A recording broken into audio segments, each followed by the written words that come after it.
बिस्मिल्लाहिर्रहमानिर्रहीम। अस्सलाम वालेकुम स्टूडेंट्स, कैसे हैं आप लोग जी। आज के हम इस लेक्चर में पढ़ेंगे टाइप्स ऑफ सेल्स। तो कौन कौन सी टाइप्स हैं सेल्स की? प्रोकैरियोटिक टाइप्स ऑफ सेल्स हैं, यूकैरियोटिक टाइप्स ऑफ सेल हैं एंड मेसोकैरियोटिक टाइप्स ऑफ सेल्स हैं। अब देखते हैं कि प्रोकैरियोट्स किसको कहते हैं एंड यूकैरियोट्स किसको कहते हैं एंड मेसोकैरियोट क्या है। ठीक है, अब प्रोकैरियोट्स में क्या है? Pro means primitive and karyon means nucleus. अब इसमें प्रोकैरियोट्स में क्या है? ट्रू न्यूक्लियस नहीं है, प्रिमिटिव टाइप ऑफ न्यूक्लियस है। In case of eukaryotes, U means true and karyon means nucleus. इनमें ट्रू न्यूक्लियस है, मीन्स के उसमें जो न्यूक्लियस है वो bounded by a nuclear envelope और we can say nuclear membrane, जिसको हम ट्रू न्यूक्लियस कहेंगे। इन केस ऑफ प्रोकैरियोट्स, उनमें जो आपको पता है कि जेनेटिक मटेरियल्स जो है ना पूरे सेल में स्कैटर्ड होता है। ठीक है, अच्छा अच्छा, द सेल्स विच पोजेस अ प्रिमिट, अब उसको स्टार्ट से पढ़ लेते हैं। Doherty in 1957 classified cells into prokaryotic and eukaryotic types on the basis of structural organization of their nucleus. The cells which possess a primitive type of nucleus devoid of nuclear membrane, यानी उनमें nuclear membrane नहीं होती prokaryotes में, जो है ना, on the other hand eukaryotic cells are those which possess a true well organized nucleus having typical chromosomes and nuclear membrane.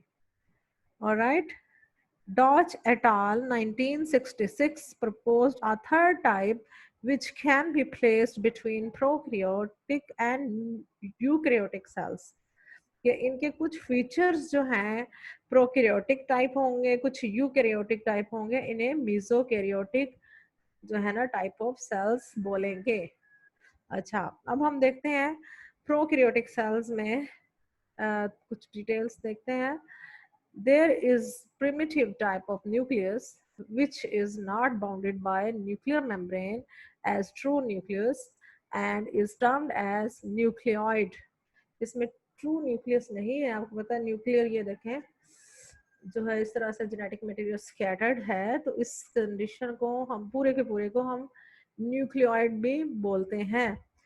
There are no membrane bound cell organelles, में देखें कोई membrane bound cell organelles नहीं है।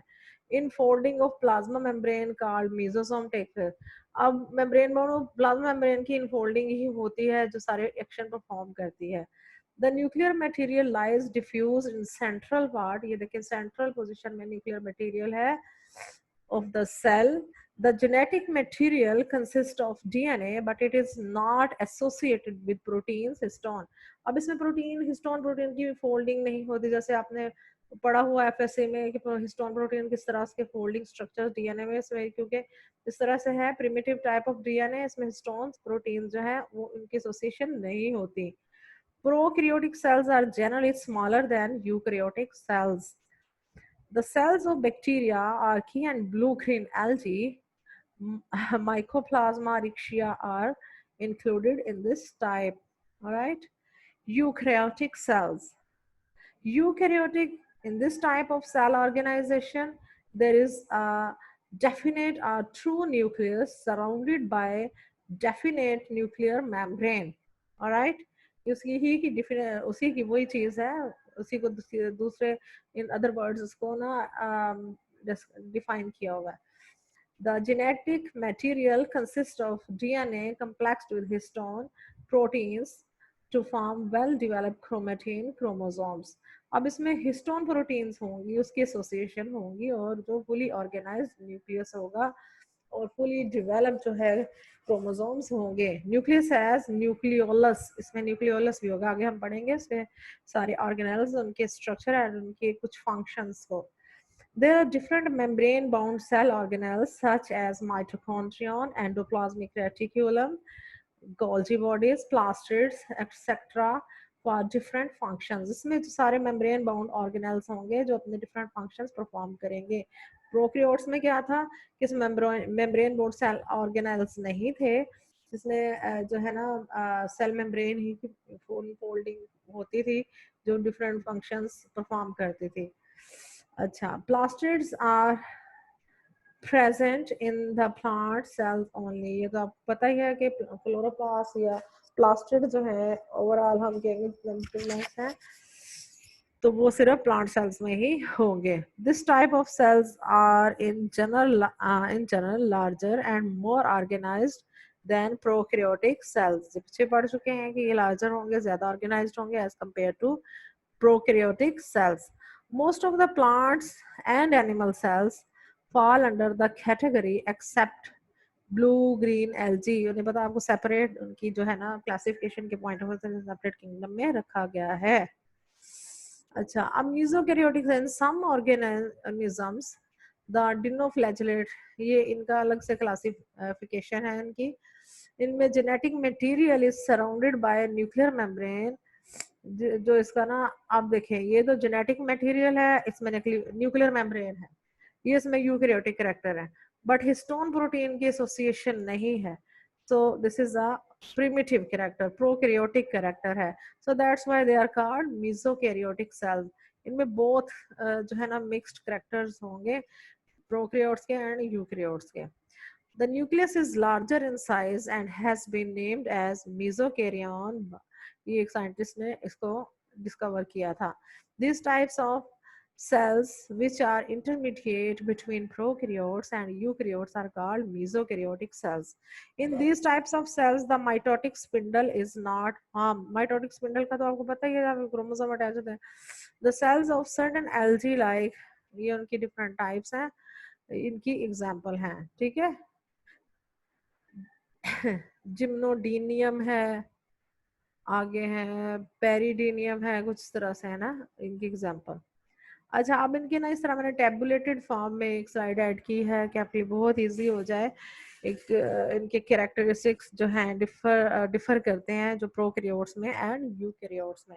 आप देखें character जो है cell membrane, cell compartments जो है। अब सेल कंपार्टमेंट, नो कंपार्टमेंटलाइजेशन होती है, distinct compartmentalisation in the cell. ये वही वाली बात हो गई कि जो है ना जो बाकी जो ऑर्गेनेल्स हैं वो मेम्ब्रेन बाउंड ऑर्गेनेल नहीं है, कंपार्टमेंटलाइजेशन नहीं होती है। और इसमें जो यूकैरियोटिक सेल्स में सारे जो ऑर्गेनेल्स हैं उनमें कंपार्टमेंटलाइजेशन होती है, ठीक है। न्यूक्लियस भी अलग है, उनकी मेम्ब्रेन अलग है, साइटोप्लाज्म अलग है, ठीक है, ये कंपार्टमेंटलाइजेशन होती है। सेल वॉल, सेल वॉल जो है आपको पता है प्रोकैरियोट्स में सेल वॉल जो है प्रोकैरियोट्स में भी होगी, एनिमल्स में नहीं होगी, प्लांट सेल में होगी। सेल वॉल प्रेजेंट होगी, बट इसकी कंपोजिशन में देखें फर्क होगा। सेल वॉल बोथ जो प्रोकैरियोट्स में एंड यूकैरियोटिक प्लांट सेल में प्रेजेंट होगी, एनिमल सेल में नहीं होगी। आपको पता है डिफरेंस का, बट इनकी कंपोजिशन फर्क, इसमें फर्क है जो प्रोकैरियोट है और यूकैरियोट्स हैं। अच्छा, अब सेल वॉल प्रेजेंट है in plant cells, in prokaryotic cell composed of amino sugars and muramic acid है, इसकी सिर्फ ये कंपोजिशन। अब जो है ये है एनिमल सेल में तो एब्सेंट है, लेकिन ये प्लांट सेल में आपको पता है प्रेजेंट है। इसकी कंपोजिशन में सेलुलोज होगा। यानी इतना आपने इसमें याद रखना है कि सेल वॉल जो अंडरस्टूड है कि प्लांट सेल में होगी और प्रोकैरियोटिक में भी, यूकैरियोटिक में, एनिमल्स में नहीं होगी, और इनकी कंपोजिशन में फर्क है प्रोकैरियोट्स की एंड यूकैरियोट्स की। प्लाज्मा मेम्ब्रेन, अब प्लाज्मा मेम्ब्रेन दोनों में ही प्रेजेंट होगी। अच्छा, core of lipid bilayer with protein embedded in mosaic, ये पुराने वाला मॉडल है प्रोटीन का जो आपको याद हो कैफस में पड़ा हुआ है। अब इसमें जो है ना इसमें भी प्रेजेंट है प्लाज्मा मेम्ब्रेन, लिपिड बायलेयर, इसमें डिफरेंट प्रोटीन्स जो है ना, रिसेंट वन है जो एम्बेडेड है वो जो उसके स्ट्रक्चर में है, ठीक है। लिपिड बायलेयर है, उसमें डिफरेंट प्रोटीन्स एम्बेडेड हैं। इसको आई थिंक ये जो रिसेंट मोस्ट एक्सेप्टेड मॉडल भी बोलते हैं ये वाला जो है यूकैरियोट्स में। अच्छा, सेल ऑर्गेनेल्स जो हैं इसमें एब्सेंट हैं, ठीक है। प्रोकैरियोट्स में enzymatic functions are carried by infolding, plasma membrane की वही ना मेम्ब्रेन की इनफोल्डिंग होती है, तो वही मेसोसोम के स्ट्रक्चर और वो सारे फंक्शन वही करती है। अब इसमें सेल ऑर्गेनेल्स हैं, डिफरेंट सेल ऑर्गेनेल प्रेजेंट है for different functions bounded by extensions of plasma membrane. Membrane bound organelles इसमें यूकैरियोट्स में होते हैं। रेस्पिरेशन के लिए सिस्टम क्या है, इसमें तो कोई ऑर्गेनेल ही नहीं है। और यूकैरियोट्स में आपको पता माइटोकॉन्ड्रिया ने power house of the cell भी कहा जाता है। ये जो है इसमें ऑक्सीडेटिव सारे रिएक्शंस होते हैं, एनर्जी इनकी इन्वॉल्वमेंट है, रेस्पिरेशन इसके माइटोकॉन्ड्रिया जो है इसमें इन्वॉल्व है। अच्छा, इसमें है पार्ट ऑफ प्लाज्मा, ये ही मेसोसोम है, प्लाज्मा मेम्ब्रेन ही उसी की इनफोल्डिंग होती है, तो वो ही सारे फंक्शन जो है वो अंजाम दे रही है। अब कैप्सूल है, कैप्सूल देखिए प्रोकैरियोटिक बैक्टीरिया वगैरह में प्रेजेंट होता है, कंपोज्ड ऑफ म्यूकोपॉलीसैकेराइड्स हैं, और इसमें जो यूकैरियोट्स में ये एब्सेंट होता है। अच्छा, फोटोसिंथेटिक एपरेटस एंड क्लोरोफिल जो है, अब प्रोकैरियोट में photosynthetic pigments chlorophyll and carotenes on grana lamellae not enclosed by, ये भी मेम्ब्रेन बाउंड ऑर्गन इसमें नहीं होते हैं, स्कैटर्ड से ही होता है, नो प्लास्टिड्स होते हैं या है प्लास्टिड, बाकी के पिगमेंट्स नहीं होंगे, लेकिन जो इसमें जो ये वाले पिगमेंट्स अगर होंगे इसमें, हाँ एल्गी वगैरह में होंगे, तो उसमें भी ना मेम्ब्रेन बाउंड ऑर्गेनेल नहीं है। अच्छा, अब जो है पिगमेंट प्रेजेंट है लेमेलर सिस्टम में और enclosed by membrane in cytoplasm, plastid present in plant cells. ठीक है, organisation of nucleus, nucleus is not distinct, वही वाली बात आ गई, it is not, it is in the form of nuclear zone, nucleoid बोलते हैं इसको, स्कैटर्ड न्यूक्लियस है, न्यूक्लियर मेम्ब्रेन नहीं है, और इसमें डिस्टिंक्ट न्यूक्लियस है, उसकी वेल ऑर्गेनाइजेशन हुई हुई क्रोमोसोम्स की, और न्यूक्लियर एनवेलप है, मेम्ब्रेन बाउंड न्यूक्लियस है, ट्रू न्यूक्लियस भी जिसको बोलते हैं। अच्छा, अब इसके जो है न्यूक्लियर मेम्ब्रेन जो है, जाहिर है इसमें तो नहीं है, उसमें वेलफॉर्म न्यूक्लियर मेम्ब्रेन, वो ये बात, न्यूक्लियोप्लाज्म अनडिफरेंशिएटेड फ्रॉम साइटोप्लाज्म, अब उसमें उसमें डिफरेंशिएशन इस साइटोप्लाज्म से कर सकते हैं, यानी इसमें इसके साइटोप्लाज्म में ही स्कैटर्ड है। अच्छा, अब ये है कि इसमें इन केस ऑफ यूकैरियोट में डेंसर न्यूक्लियोप्लाज्म क्या है, denser differentiated from cytoplasm bye nuclear membrane. Hereditary material जो है इसमें नेकेड है, और उसमें डीएनए और आरएनए सर्कुलर शेप में है, और जो है ना not linked with histone proteins. ठीक है, और जो in case of eukaryotes more than one strand of DNA and histone protein inside nuclear membrane as chromosome. ठीक है, उनके फुली फंक्शनल ऑर्गेनाइज जो है ना इसमें जो है न्यूक्लियर न्यूक्लियस है, जिसमें न्यूक्लियर जो प्रोटीन है हिस्टोन की एसोसिएशन है, उनकी प्रॉपर फोल्डिंग होती है। ठीक है, अच्छा, न्यूक्लियोलस जो है, न्यूक्लियोलस जो है वो प्रोकैरियोट्स में एब्सेंट है, इसमें प्रेजेंट है। अब फ्लैजेलम जो है इसमें single simple composed of protein flagellin है, उनकी ना कोई अरेंजमेंट है, ये स्ट्रक्चरल अरेंजमेंट है कि 9:2 जो है ना पैटर्न में। अच्छा, इसमें जो इसमें कम्प्लेक्स है, इसमें सिंपल सी है, इसमें कम्प्लेक्स है जो है ना fibrillar protein compose of tubulin and other proteins में, उनकी जो अरेंजमेंट है डिफरेंट प्रोटीन्स की, लेकिन होती 9+2 के पैटर्न में है। अच्छा, अब जो सेल डिवीजन है इसमें जो बाइनरी फिशन होती है प्रोकैरियोट्स में, स्पिंडल जो है नहीं बनते, और इसमें जो यूकैरियोट्स में माइटोसिस एंड मियोसिस होती है, स्पिंडल बनता है। अच्छा, राइबोसोम्स इसमें जो है 70s का बनता है, इसके 2 सब यूनिट्स यूनाइट करते हैं 30+50 के, तो 70s बनाते हैं। इन case of eukaryotes 60s and 40s 2 सब यूनिट्स मिलके 80s का राइबोसोम बनाते हैं। इन केस ऑफ यूकैरियोट्स ये याद रखना है आपने कि यूकैरियोट्स में ये ज्यादा एडवांस टाइप फीचर है, और इसकी साइज भी आप इस तरह से याद रखना है कि साइज भी ज्यादा है। साइटोप्लाज्मिक मूवमेंट जो है रेयर और एब्सेंट प्रोकैरियोट्स में, इसमें ऑफन अकर्स। वैक्यूल्स जो है आपको पता है प्रोकैरियोट्स में जो है वैक्यूल जो है वो मोस्टली एब्सेंट होते हैं, और यूकैरियोटिक सेल्स में डिस्टिंक्ट प्लांट सेल में एक लार्ज वैक्यूल प्रेजेंट होता है। growth can grow both under aerobic and anaerobic conditions. Oxygen की प्रेजेंस और एब्सेंस दोनों में ही ग्रो बैक्टीरिया कर जाते हैं। कुछ एनारोबिक और एरोबिक एंड एनारोबिक बैक्टीरिया वगैरह होते हैं, लेकिन यूकैरियोट जो है वो एरोबिक ही होते हैं। फिर साइज है इसका, ये 1 to 10 है माइक्रोमीटर, इनका 100 to 10 to 100 माइक्रोमीटर, ये आप देख लीजिएगा। तो ये कुछ इसके ना डिफरेंसेस देखे हमने।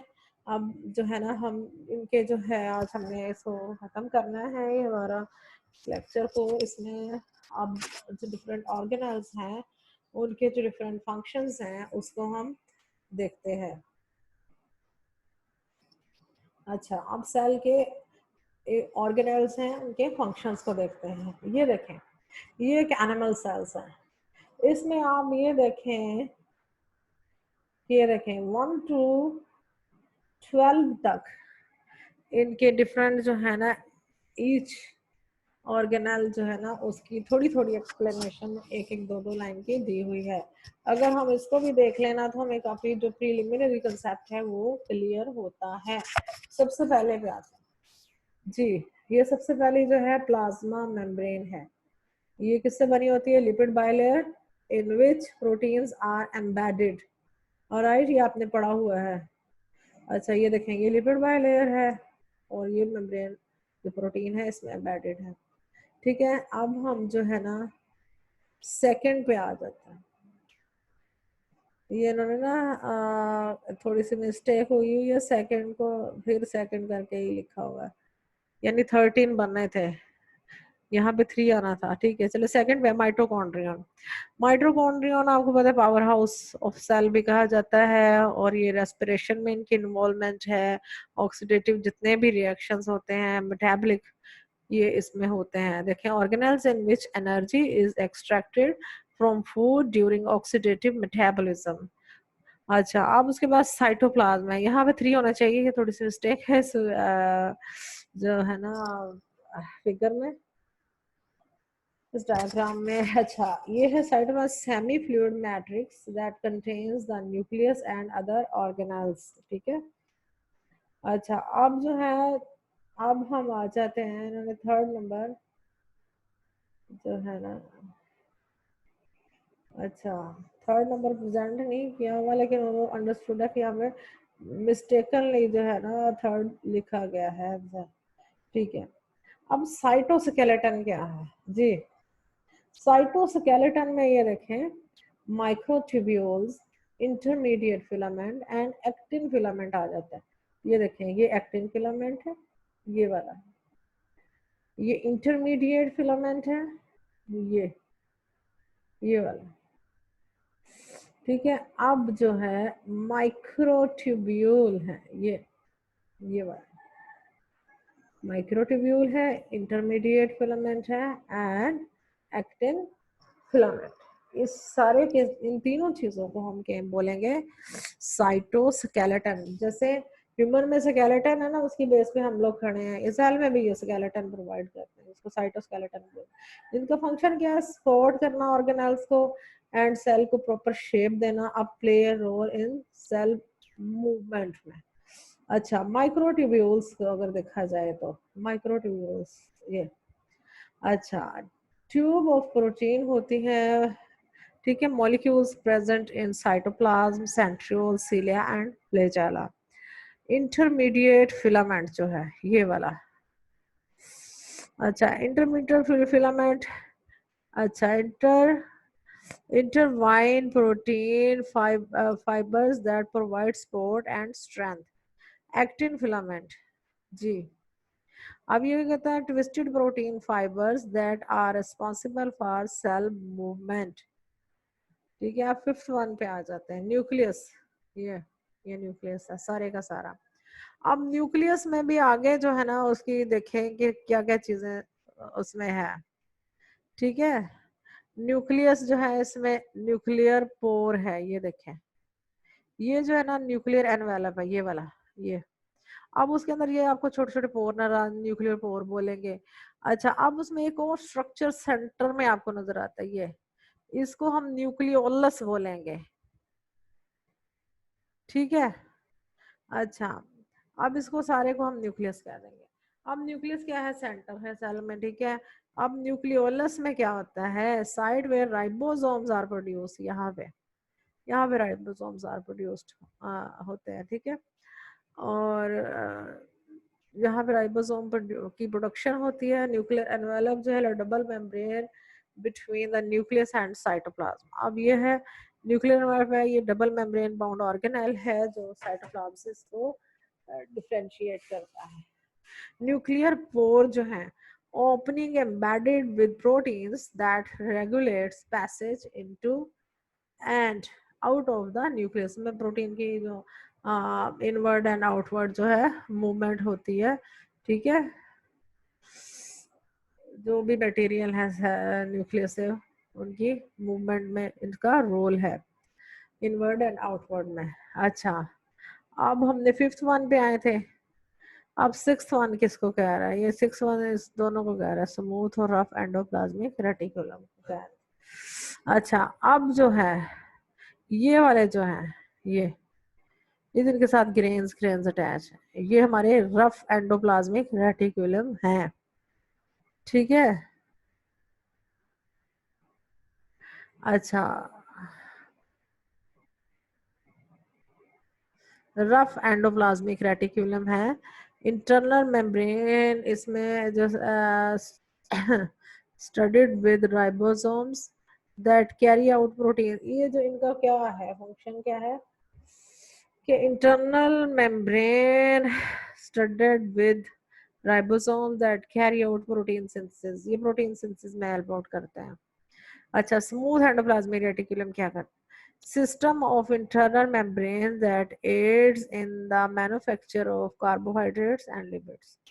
ये जो स्मूथ है ना, ये क्या करते हैं, ठीक है, internal membrane that aid the manufacturing of carbohydrate lipids वगैरह की मैन्युफैक्चरिंग में हेल्प आउट करते हैं। अब सेवन पैरोक्सिसोम।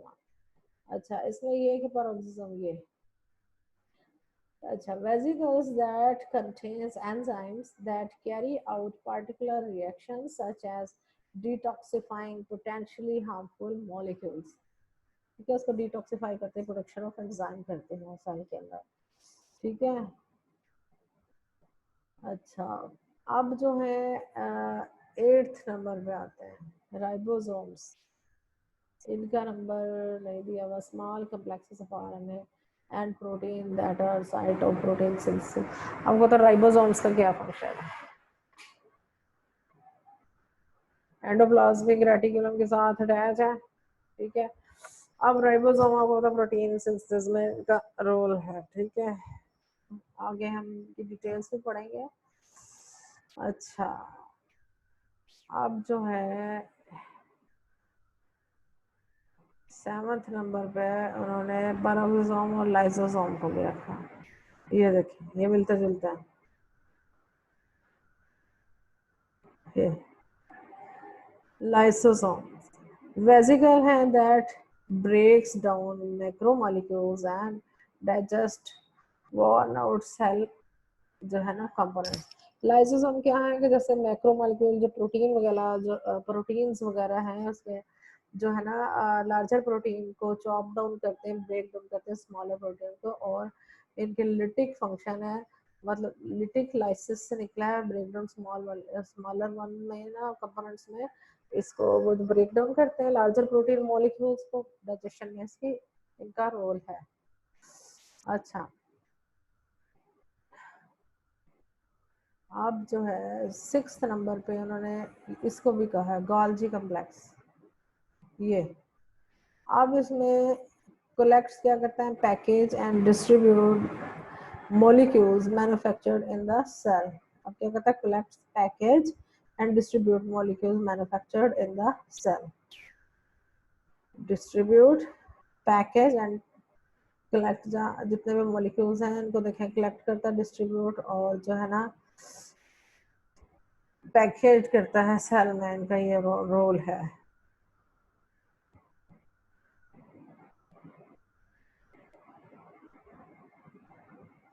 अच्छा, इनकी नंबरिंग में कुछ उनसे ना गलती हो गई हुई है, इस फिगर में, लेकिन है क्लैरिटी और बहुत खूबसूरत क्लियर फिगर है। चलें अब इसमें नंबरिंग पे ना चाहें, वैसे ही आप थोड़ा सा देख लें। सेंट्रियोल जो है, अब सेंट्रियोल्स क्या है? Complex assembly of microtubules that occur in pairs. ये सेंट्रियोल्स, ठीक है जी। मेरा ख्याल सारे हो नहीं गए। चलें अब इसी तरह से ये प्लांट सेल दिखाया है, इसमें ये देखने से आपको फर्क पता चल रहा है। ये देखें, इसमें न्यूक्लियस सेंटर में है और इसमें जो वैक्यूल्स हैं, वैक्यूल्स या तो उसमें वो छोटे छोटे होंगे और हो सकता है कि वो बहुत जल्दी डिजेनरेट भी हो जाए, ठीक है। अब जो है प्लांट सेल में एक लार्जर क्लियर डिस्टिंक्ट वैक्यूल होगा। ये देखें, प्लास्टिड्स होंगे, क्लोरोफिल्स होंगे, क्लोरोफिल होंगे। अब ये वैक्यूल जो है ये न्यूक्लियस को पेरिफेरी की तरफ जो है पुश करेगा। इसमें भी वैसे ही ऑर्गेनेल्स हैं, उनकी थोड़ी डिफरेंशिएशन बताई हुई है। अब उनमें जो इसमें ये क्लोरोप्लास्ट उसमें नहीं था और यहाँ पे क्लोरोप्लास्ट उन्होंने बताया कि organelles containing thylakoid the site of photosynthesis. Thylakoid membrane पे आपको पता है फोटोसिंथेसिस होती है, ठीक है, ये फोटोसिंथेसिस में इनका रोल है। अच्छा, अब सेल वाल है। सेल वाल जो है वो एनिमल सेल में नहीं थी। In plant adjacent cells are glued together by a sticking substance between their walls. ये देखें, ये एडजेसेंट सेल वाल्स हैं, ठीक है। अब इनके दरमियान जो एक स्टिकी सब्सटेंस होता है जिनसे दोनों जो हैं वो कनेक्टेड रहती हैं, ठीक है। अच्छा, अब जो है इसमें प्लाज्मोडेस्माटा जी, ओपनिंग है in the cell wall that function in cell to cell communication, ठीक है, पैसेज है, चैनल प्रोटीन्स हैं। प्लाज्मोडेस्माटा सेल वॉल अगर एनिमल में नहीं है इसलिए इनमें है, क्योंकि इनमें सेल वॉल है प्लांट सेल में और प्लाज्मोडेस्माटा में है। Central vacuole in plant storage है। इसमें ये क्या है, इसका पर्पस क्या है? ये इन प्लांट्स में storage compartment for water, sugar, ions and pigments. अब दोनों प्लांट्स है वैक्यूलर मेम्ब्रेन को कहते हैं, ठीक है। ये इनमें फर्क का भी शो कर रहा है, ठीक है। एंड प्लांट सेल्स के आपको डिफरेंसेस बताए थे। चलें अब जिस सेल वॉल की तरफ आते हैं, सबसे पहले ये जो सेल वॉल है, ये दिस वन। अच्छा, ये आप ऑर्गेनाइज पिक्चर्स तो याद रहेंगी, लेकिन अब थोड़ा थोड़ा इसको पढ़ लेते हैं। सेल वॉल क्या है? सिर्फ प्लांट में होती है cell wall. The cell walls of plants provide, क्या इनका फंक्शन क्या है? स्ट्रेंथ। अब आपको सारा आपस में पढ़ रखा है, इसको ना बहुत सिंपल है, इसमें कोई ऐसी चीज नहीं है जो आप समझ में ना आए। The cell walls of plants provide strength and protection, keeping the cells from bursting and rupturing. The support, ठीक है, प्रोटेक्ट करते हैं। They also protect against insects, parasites and keep cell hydrated. और ये इंसेक्ट वगैरह, पैरासाइट वगैरह से cell को वेट रखती हैं। अच्छा, some cell walls are relatively thick, providing structural support for the plant, while others are thinner in order to promote cell-to-cell transfer and communication. जो thick हो जाती है उनका काम है support, और जो जरा thin होती हैं उनमें ये होता है कि आपको पता है सेल टू सेल जो है उनमें चैनल्स मूवमेंट भी होती है, जिसको उसमें चैनल, जिसको हम क्या बोलते हैं, एक तो प्लाज्मोडेस्माटा के थ्रू होती है और दूसरा जो सेल टू सेल मूवमेंट होती है उसके लिए भी एक पर्टिकुलर है वर्ड है, उसमें भी जो है ना सेल टू सेल जो है वाटर की मूवमेंट होती है।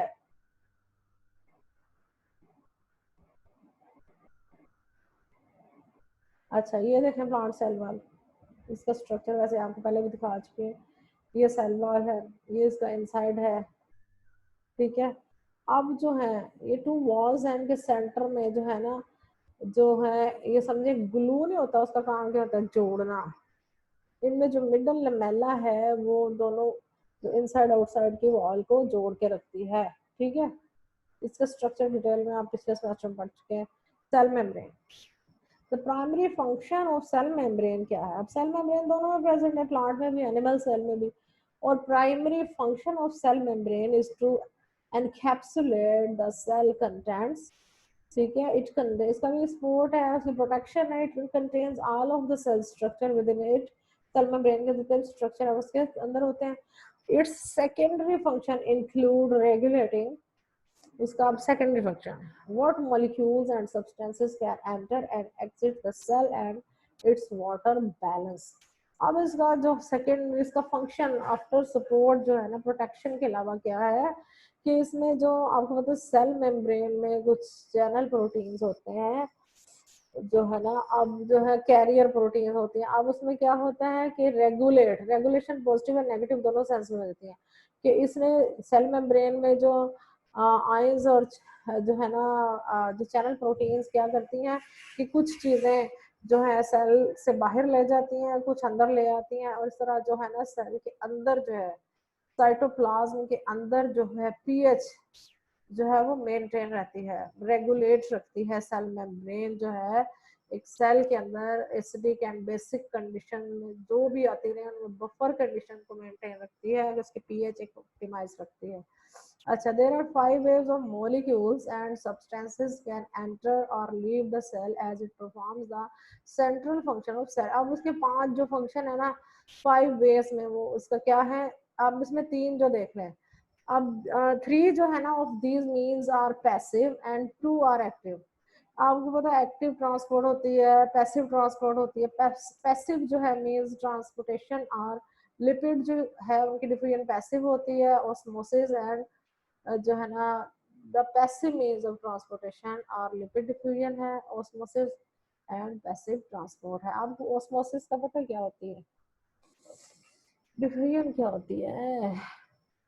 ये सिंपल सा है, movement of ions from higher concentration toward lower concentration. इसी तरह ऑस्मोसिस में क्या है कि movement across a selectively permeable membrane from the आप कहते हैं मूवमेंट ऑफ आयन कह दें या solute from the higher concentration toward the lower concentration across the selectively permeable membrane. और जो है पैसिव ट्रांसपोर्ट भी एक्टिव जो है उसमें एनर्जी, अब जो दूसरी है वो एक्टिव है जिसमें एनर्जी हमें रिक्वायर होती है, और ये रिवर्स है ऑस्मोसिस से। इसमें फ्रॉम दी लोअर जो है सॉल्यूट कंसंट्रेशन से हाई की तरफ जाते हैं। जब आपको पता है कि आप अप द हिल, इसकी एग्जांपल है जाएंगे तो आपको एनर्जी की जरूरत होती है, डाउन द हिल में जरूरत होती है, अप द हिल जो एक्टिव ट्रांसपोर्ट के थ्रू होती है। इसमें एक्टिव ट्रांसपोर्ट जो इसमें मैकेनिज्म है कुछ। अब ये बात इतना याद रखें कि सेल मेम्ब्रेन जो है इसमें जो है क्या है, इसका सेकेंडरी जो फंक्शन है कि कुछ जो सब्सटेंसेस है उनको एग्जिट करती है, कुछ को अंदर आने देती है, और जो वाटर का बैलेंस साइटोप्लाज्म में एक बफरिंग कंडीशंस को मेंटेन रखती है। ये सेल मेम्ब्रेन का स्ट्रक्चर आप पढ़ चुके हैं। ये देखें लिपिड बाइलेरिया फास्फोलिपिड है, ये इसमें डिफरेंट प्रोटीन्स आर एम्बेडेड है। ये मोस्ट एक्सेप्टेड जो है रिसेंट जो है इसका जो है सेल मेम्ब्रेन का स्ट्रक्चर है। साइटोप्लाज्म, अच्छा साइटोप्लाज्म इसमें इसको देखते हैं क्या फंक्शन है। साइटोप्लाज्म जो primary function is to act as medium of suspension for the cells organelles. ठीक है, ये सेमी फ्लूइड है, मीडियम प्रोवाइड सारे ऑर्गेनेल्स को keeping the cell inner structure intact रखता है। A secondary but no less important function of cytoplasm is to act as means of transport for the materials of the cell uses and produces। ठीक है, सबसे पहला जो function है कि उस ऑर्गेनेल्स को आपस में एक फ्लूइड बफरिंग कंडीशन में सस्पेंडेड रखता है। दूसरा जो है इसका जो लेस इम्पोर्टेंट सेकेंडरी फंक्शन क्या है, means of transport of materials the cell uses and produces। transport of materials cell की जो प्रोड्यूस यूज करता है, जो प्रोड्यूस करता है। ठीक है, the final function of cytoplasm is to offer protection है। ठीक है, all cell experience movement in one form or another। ठीक है, contact with other cells or outside surface is all but certain। ठीक है, अब दूसरे सेल्स के साथ भी इसका कांटेक्ट होता है।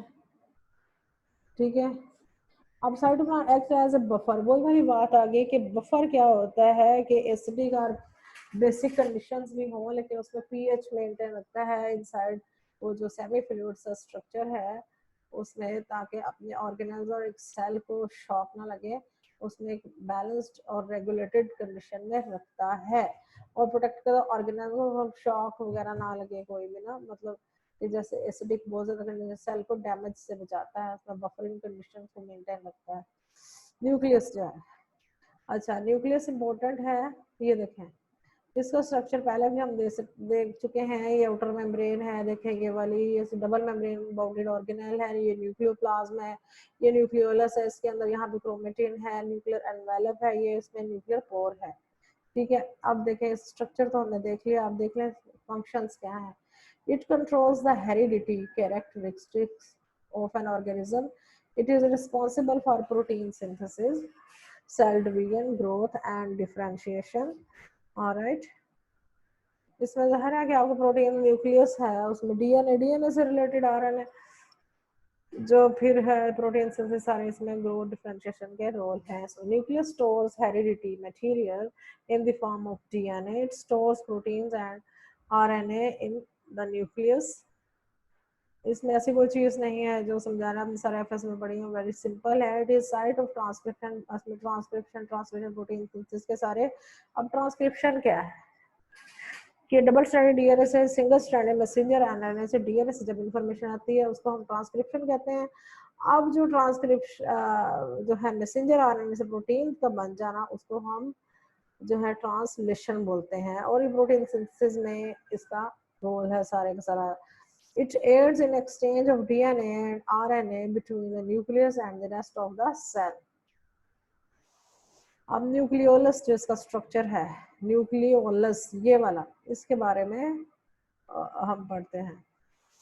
The primary function of nucleolus is to make ribosomes, which contract as workhorses to transcribe information from DNA.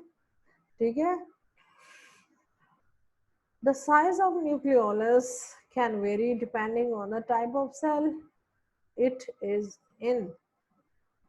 एक तो इसमें राइबोसोम जो है, इसका जो प्राइमरी फंक्शन है राइबोसोम बनाता है, ठीक है। दूसरा जो फंक्शन है डिपेंडिंग ऑन वेरी करता है ना। Each adult human cell can have only one nucleolus, although different species of eukaryote have vary, इसमें वेरिएशन करता है, वेरी करता है नंबर जो है ना, वेरिएशन तो आपको पता है हर इंडिविजुअल में है, ठीक है।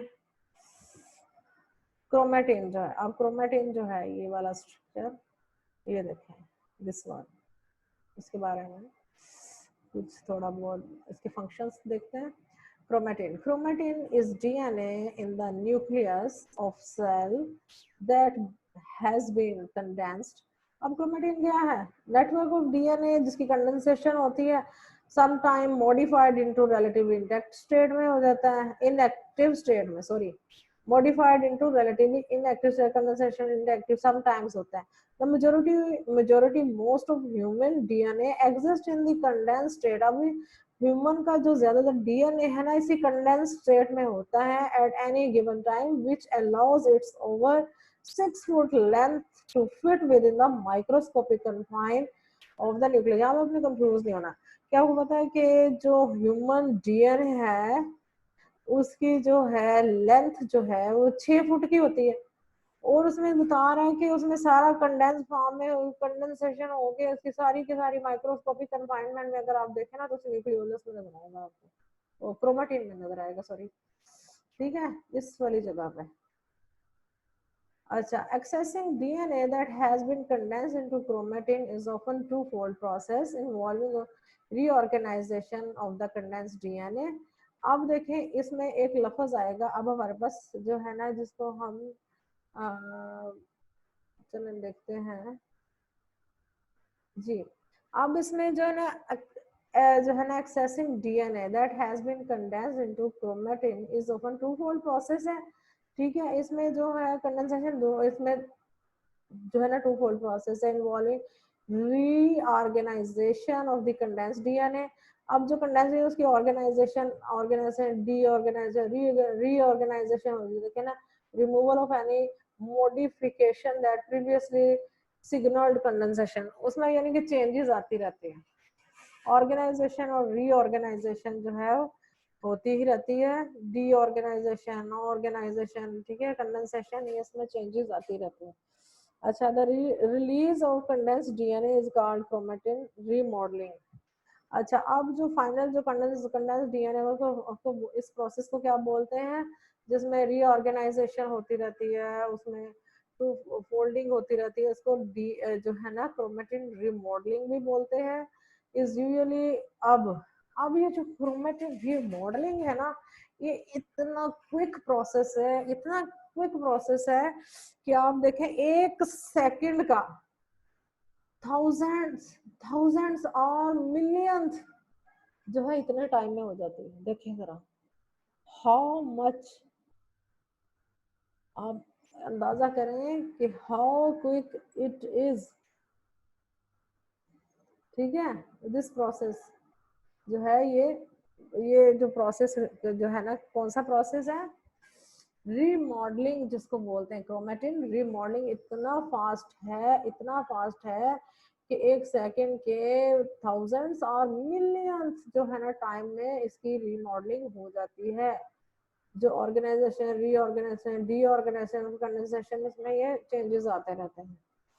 ठीक है, ये देखें ये वही न्यूक्लियर पोर सारा वही स्ट्रक्चर है जो हम पढ़ के आए। अब रफ एंडोप्लाज्मिक रेटिकुलम की क्या फंक्शन है? The rough endoplasmic reticulum is a complex membrane bound organelle is involved in the transport of proteins made by ribosome on its surface. Rough में क्या है, इसके साथ जो है जो है क्या करता है, rough endoplasmic reticulum is a complex membrane bound organelle is involved in the transport of proteins made by ribosomes. इसका मतलब जो रफ स्ट्रक्चर राइबोसोम में अटैच है तो प्रोटीन सिंथेसिस में इनका इनकी शेप लाइक 3 डायमेंशनल कंटीन्यूअस मेज। the rough endoplasm is system of membranes that extend from nucleus of the cell to cell membrane। ठीक है, उसकी शेप और डायमेंशन की बात की है। As the protein is produced, it moves into the interior of the organelle where it awaits transport।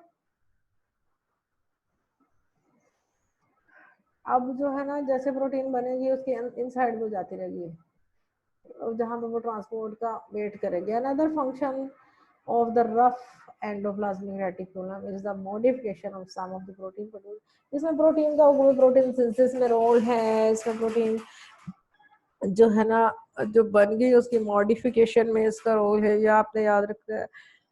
और इसकी जो मूवमेंट है वो जो है ना उसमें इसका रोल है। ठीक है, अब smooth endoplasmic reticulum, one of the primary, smooth का क्या फंक्शन है? One of the primary function of smooth endoplasmic reticulum is to produce and move lipids, an essential component of a cell's outer membrane and steroids।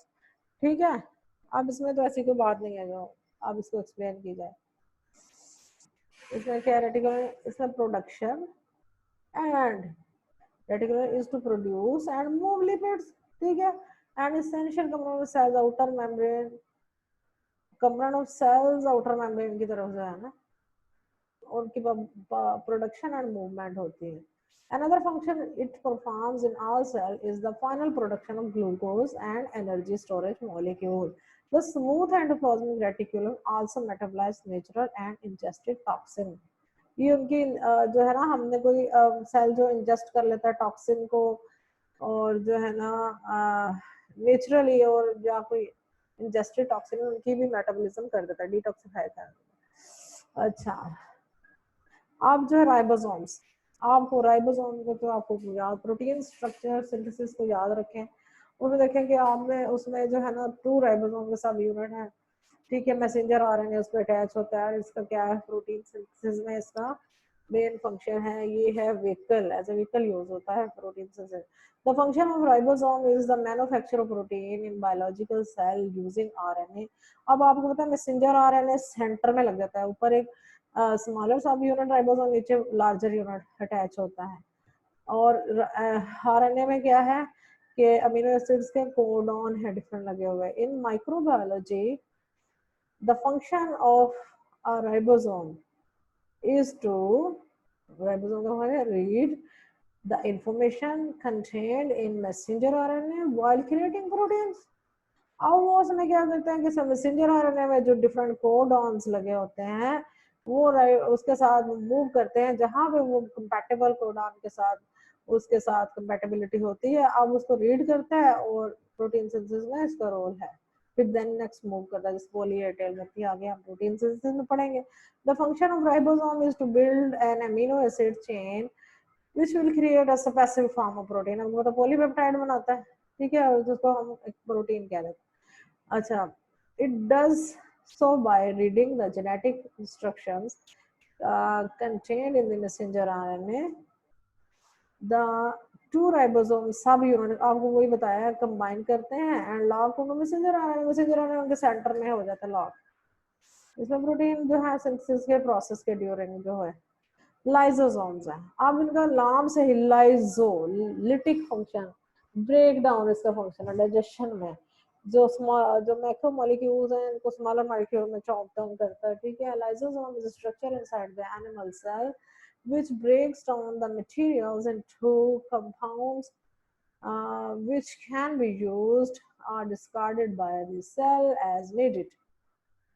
Each lysosome produces an assortment of digestive enzymes which it uses to break down food and waste material.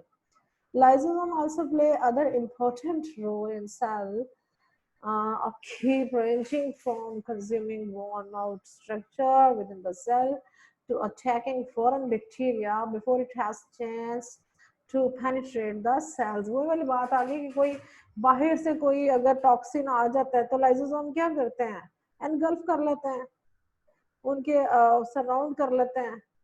वो आपने mechanism देखी होगी कभी, तो किस तरह से engulf करते हैं और जो है ना वो वेजिकल क्रिएट करता है। अच्छा, अब गोल्जी कॉम्प्लेक्स की क्या फंक्शन है? The function of Golgi body include sorting and processing of proteins and assist in the distribution of lipids। अब वो सॉर्ट आउट करता है, प्रोसेसिंग करता है, असिस्ट करता है डिस्ट्रीब्यूशन में प्रोटीन्स को, और क्या करता है प्रोटीन की जो है ना प्रोसेसिंग में हेल्प आउट करता है, डिस्ट्रीब्यूशन ऑफ लिपिड्स में। After proteins are assembled in the rough endoplasmic reticulum, they travel to Golgi body for processing। अब जब प्रोटीन्स जो है ना असेंबल हो जाती है रफ एंडोप्लाज्मिक रेटिकुलम में, अब क्या कहाँ पे चली जाती है, मूव करके गोल्जी बॉडीज के साथ for further processing and distribution throughout the cell और to an extracellular destination, जहाँ उनकी मंजिल होती है उधर चले जाते हैं। डेस्टिनेशन का तो आपको पता ही है। अच्छा, once the Golgi body the protein travel from region to region, ठीक है, may be modified by the enzyme contained in each region। अब क्या करते हैं कि वंस इन द क्या है प्रोटीन जब गोल्जी बॉडी उनके प्रोसेस कर रहा था, प्रोटीन्स ट्रेवल फ्रॉम एक रीजन से दूसरे रीजन में चले जाते हैं, मे बी मॉडिफाइड बाय उसमें मॉडिफिकेशन हो सकती है, ठीक है। Eventually the protein reaches the trans Golgi where it's sorted and packaged for distribution. Proteins जो है ना ट्रांस, हम वो वही वाली बात कर रहे हैं कि सॉर्ट हो जाते, पैकेज डिस्ट्रीब्यूशन भी हो जाती है बाद में ना, उसमें इसका रोल है। Protein reaches the trans Golgi where it is sorted and packaged for distribution। okay, कहाँ जाना है उसकी सारी हो जाती है। Golgi vesicles are released from the apparatus to transport the finished protein to their final destination। अब गोल्जी वेजिकल्स क्या करते हैं, रिलीज्ड फ्रॉम द apparatus से वो वेजिकल रिलीज हो जाते हैं। अब जो जहाँ पे प्रोटीन में जाना होता है, लगना होता है, उसके फाइनल मंजिल तक ले जाती हैं, ठीक है। ये स्ट्रक्चर तो हम आप देख चुके हैं। अब क्लोरोप्लास्ट पे आते हैं। Chloroplast is a type of structure called an organelle that is found in plants. अब तो प्लांट्स में होता है, जहाँ फोटोसिंथेसाइजिंग ऑर्गेनेल है is where the photosynthesis occur, ठीक है। normally present in plant leaves में भी होता है, आपको पता है जो है। इसके अलावा जो है शूट्स में भी होता है, जहाँ पे ग्रीन कलरिंग होता है वहाँ पे ये होते हैं, ज्यादातर लीव्स में होते हैं, आपने पढ़ाया पिछले सेमेस्टर में। Chloroplasts contain all of the components that allow the plant to convert sunlight into usable photosynthesis की डेफिनेशन बता रहा है कि प्लांट जो है ना अब क्या करता है, प्लांट लीव है, सनलाइट को यूज करते हुए प्लांट जो है ना कन्वर्ट करते हैं सनलाइट की यूजेबल फॉर्म ऑफ एनर्जी, ठीक है। अच्छा, अब ये आपको पता है कि क्लोरोप्लास्ट का स्ट्रक्चर है, ये डबल मेम्ब्रेन बाउंड ऑर्गेनेल है, ठीक है। ये देखे, ये एक ग्रेनम है। ग्रेनम ऐसे ऐसे जैसे सिक्के नहीं होते अरेंज, उसमें ऐसे ही इसके अंदर अरेंज होते हैं जो है ना। और ये इनकी जो मेम्ब्रेन है उसको थैलाकॉइड मेम्ब्रेन बोलते हैं। जो यहाँ और जो फोटोसिंथेसिस है ना, आपको पता है वो थैलाकॉइड मेम्ब्रेन पे होती है। ये एक आपको की पॉइंट है, ये याद रखने की जरूरत है, अगर कोई पूछ ले तो ये जो है ना। और जो है ना इसमें जो की एंजाइम है, रूबिस्को एंजाइम है। रूबिस्को एंजाइम में ये डुअल नेचर एंजाइम है। अगर अगर तो ऑक्सीजन की कंसंट्रेशन हाई होगी तो ये एक्ट करेगा oxygenase. if the carbon dioxide concentration is higher in the जो है कंडीशन, कार्बन डाइऑक्साइड जो है ना किसी भी जगह पे सेल के अंदर उसकी अगर जो है कंसंट्रेशन हायर होगी तो it will act as carboxylase, ठीक है। तो in case of photosynthesis it will act as carboxylase. तो ये रूबिस्को का मेन एंजाइम फोटोसिंथेसिस में है, इसका रोल, ठीक है। अच्छा, अब माइटोकॉन्ड्रिया, ये बहुत इंपॉर्टेंट है, इसको पावर हाउस ऑफ सेल भी कहा जाता है। Mitochondria are the cell power house, ठीक है, यूकैरियोटिक सेल्स के। The main function of mitochondria is the production of adeno यानी एटीपी जो है, adenosine triphosphate, by the process known as cell respiration. ATP is a chemical compound that stores energy in the form of chemical bond. Energy is derived from the cell nutrients, mostly from glucose and fatty acids, and released whenever it is needed by the energy required function of the cell, ठीक है। जितने भी oxidative metabolic processes होते हैं, respiration, ये mitochondria का इसमें role है। ये माइटोकॉन्ड्रियन का स्ट्रक्चर है, जिसमें ये देख लें, ये इसकी डबल मेम्ब्रेन बाउंडेड ऑर्गेनल है। ये जो है इनकी फोल्डिंग होगी मेम्ब्रेन की, क्रिस्टा बोलेंगे। और ये इसकी मैट्रिक्स है, ये मेरे इसके ना स्ट्रक्चरल एलिमेंट्स हैं। वैक्यूल, अच्छा जी, वैक्यूल का रोल क्या है? कंपार्टमेंटलाइजेशन करता है इन प्लांट सेल्स में। Vacuoles are essentially enclosed compartments which are filled with water containing or inorganic and organic molecules, including enzymes in solution, though in certain cases they may contain solids which have been engulfed। वही वाली बात है कि इसमें जो है ना compartmentalisation हो जाती है। अब में सेल में जो एक्स्ट्रा कंसंट्रेशन जो आयन की या कोई भी मॉलिक्यूल्स की हो जाती है तो वो सारे कंपार्टमेंटलाइज हो जाते हैं वैक्यूल के अंदर। और इस तरह से सेल के अंदर एक जो है इक्विलिब्रियम जो है, आयनिक होम्योस्टेसिस जो होते बोलते हैं, रेगुलेशन जो है वो मेंटेन रहती है वैक्यूल की वजह से। The function and significance of vacuoles varies greatly according to the type of cells in which they are present। अब the function and significance vacuole की वेरी करती है according to the type of cell and और जो है ना type of cell in which they are present, having much greater prominence in the cell of the plants। अब vacuole को ही continue कर रहे हैं। In general the function of vacuole जो है include isolation of material that might harmful और threat to the cell. वही वाली बात है कि एक्स्ट्रा जो ज़ाहिर जो आयनिक सिचुएशन है या टॉक्सिन ज्यादा सेल में बन रहे हैं तो वो कंपार्टमेंटलाइज हो गए, तो वो डिटॉक्सिफाई कर रहे हैं। अच्छा, कंटेनिंग वेस्ट प्रोडक्ट्स में आते हैं containing water in plant cell, maintaining internal hydrostatic pressure या आयनिक होम्योस्टेसिस जो है ना मेंटेन रखता है, ठीक है। Maintaining the acidic internal pH, buffering condition को मेंटेन रखता है। Containing small molecules exporting unwanted substances from the cell allow plants to support structures such as leaves and flowers due to the pressure of this central vacuole। अच्छा, ये आप जो है ना ये आप इसका पहले स्ट्रक्चर सारे देख चुके हैं, ठीक है। अब साइटोस्केलेटन जो है जिसकी हमने बात की थी, जिसमें माइक्रोट्यूब्यूल्स एंड माइक्रोफिलामेंट्स इंक्लूड थे। अच्छा, अब साइटोस्केलेटन का क्या रोल है? Is an intricate network of microtubules and microfilaments It spans the cytoplasm to provide क्या करता है support. इंसान में cytoskeleton का क्या support है? Shape, elasticity and protection to the contents of the cell, which like the larger skeleton found in many living organisms. This structure is made up of proteins which assemble themselves into actin filaments, intermediate filaments and microtubules.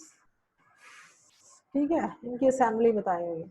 One of the key functions of the cytoskeleton is to act as cellular scaffolding, providing support and for contents of the cells and anchoring the nucleus in place. All right. When organelles need to move around जब organelle को move करना होता है around inside the cell, they utilize structure for support. जो cytoplasmic streaming भी बोलते हैं organelles के मूल में मूवमेंट को. ठीक है.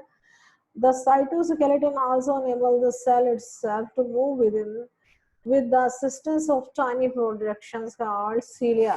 ये अब आपको पता है. तो आज के लेक्चर को हम यहाँ पे एंड अप करते हैं. अपना ख्याल रखिएगा. अल्लाह हाफिज.